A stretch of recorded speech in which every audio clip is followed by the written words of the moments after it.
Okay, so I think the real issue gets to the anything of value.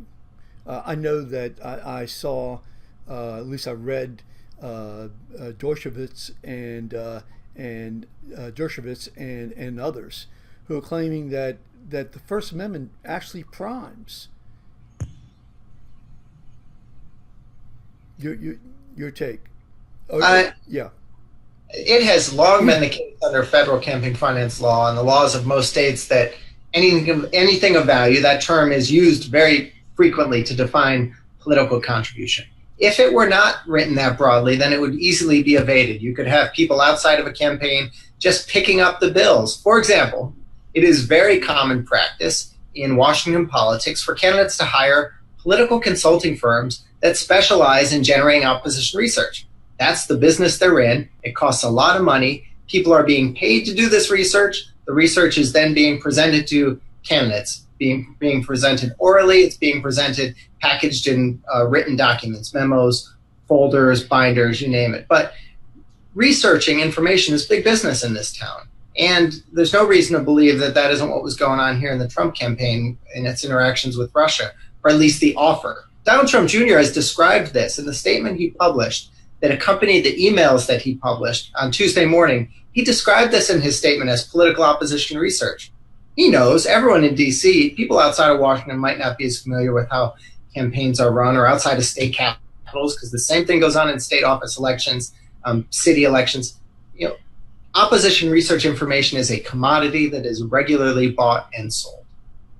Now, their position is it has to be key to some type of financial payment, because otherwise, what they're saying is that, and I'm also including Turley in this discussion.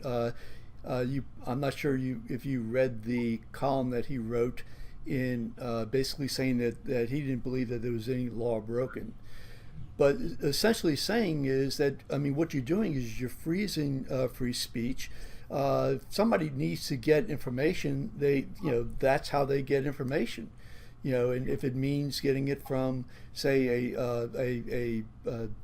another country, well, that's what's done. It was done. They claim it was done by, say, a Democrat who gave the information, at least obtained information from the Ukraine government, and they're saying, why wouldn't that be the same?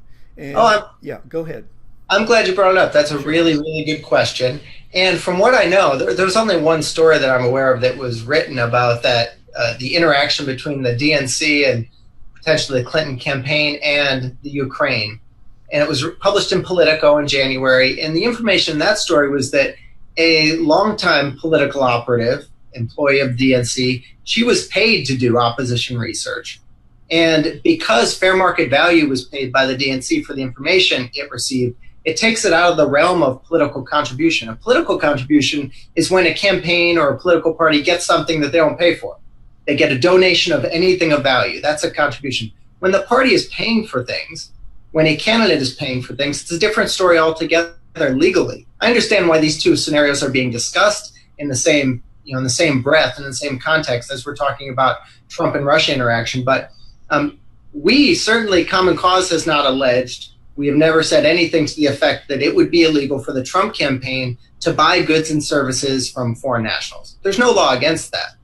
What we're talking about here is potentially the receipt of something for free from foreign nationals. But another point you made before you touched on the Ukraine is that it should involve we should only be regulating it when there is an exchange of money. We don't want to inhibit the free flow of information. What we know from the emails that preceded this meeting is that this was presented to Donald Trump Jr. as part of, quote, Russia and its government's support for Mr. Trump. Highly sensitive information. The email exchange gives every reason to believe that there were people being paid to do research on Hillary Clinton by the Russian government or people closely associated with it, and that was the information that was being offered to Donald Trump Jr.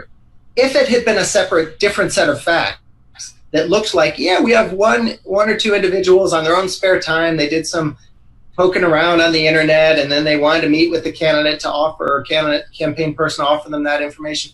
That's not this case. And it's quite possible under that fact pattern that a longstanding exception in federal law from the definition of contribution for volunteer activities would apply. This doesn't look like campaign volunteers or campaign staff doing work for a campaign. This looks like Russia's government coordinating an effort to dig up dirt on Hillary Clinton and offering it to Donald Trump Jr. That's a very, very different scenario than the free flow of information that we want to protect.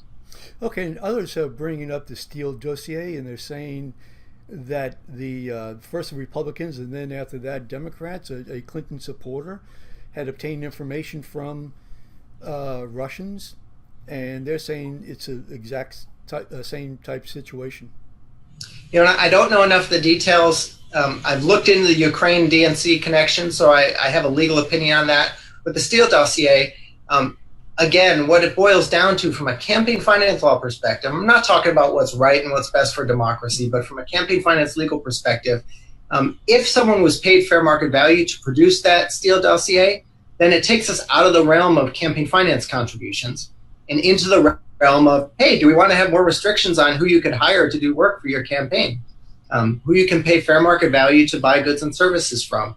And again, I don't even know if that dossier and the Steele Dossier, perhaps you know, whether that ended up in the hands of the Clinton campaign or was it people associated with or supporters of Clinton? Yeah, that's something.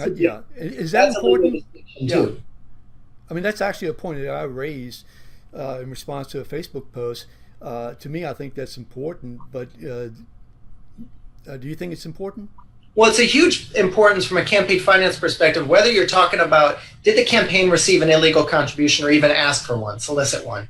It matters whether the campaign ever received anything or whether the campaign ever asked for anything. So whether or not campaign people were involved, either the candidate or agents of the candidate, as that term is described in the law, for legal purposes, it really matters a lot.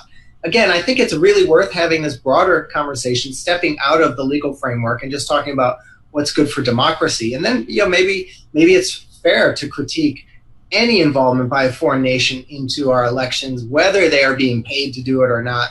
But, you know, I'm a campaign finance lawyer. The complaints we filed are based on campaign finance law, and that's really my area of expertise. Sure. That's where we think the legal problems exist today for Donald Trump Jr. and the Trump campaign.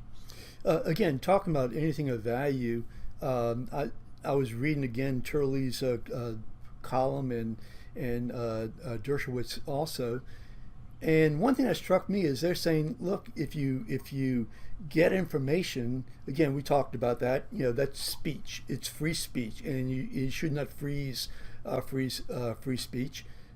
But what if the situation was like a computer code or something of that nature? I mean, that's also speech.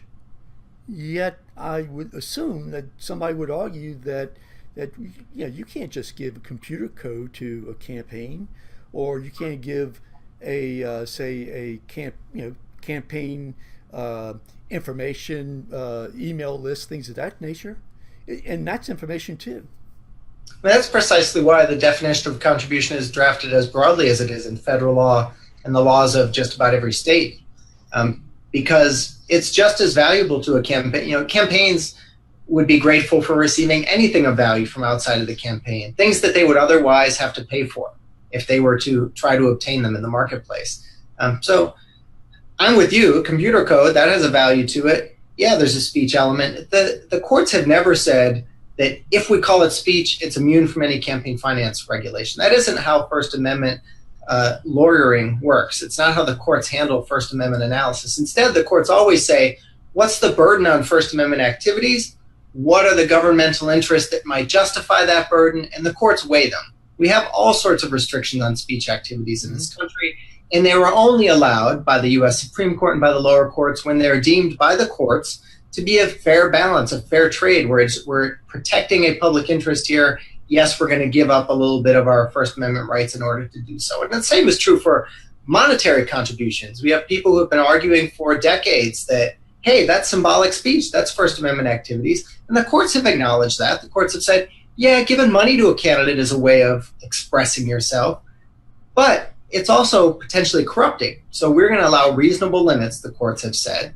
We're going to allow reasonable limits on money in politics, even though there was a speech element to that activity.